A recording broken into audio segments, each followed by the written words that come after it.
بسم اللہ الرحمن الرحیم۔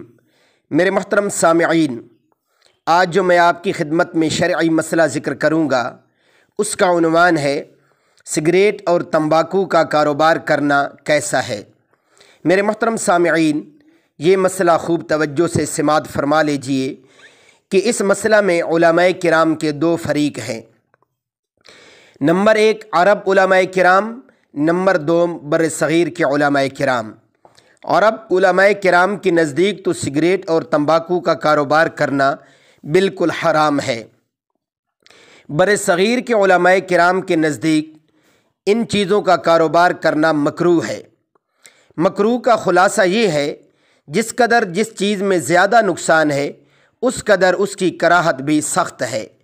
مثلا شراب، چرس، پاؤڈر، افیون، دیگر ایسے نشے، ان کی کراہت کتنی سخت ہے کہ یہ بالکل حرام ہیں، کیونکہ ان کی وجہ سے انسانی زندگی پر جسمانی اور روحانی طور پر سخت خطرناک اثرات مرتب ہوتے ہیں، اس لیے انہیں بالکل حرام قرار دیا گیا ہے۔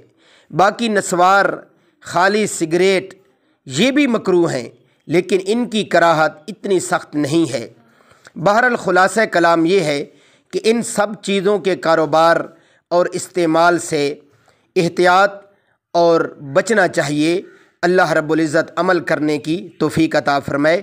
وآخر دعوانا ان الحمد للہ رب العالمین۔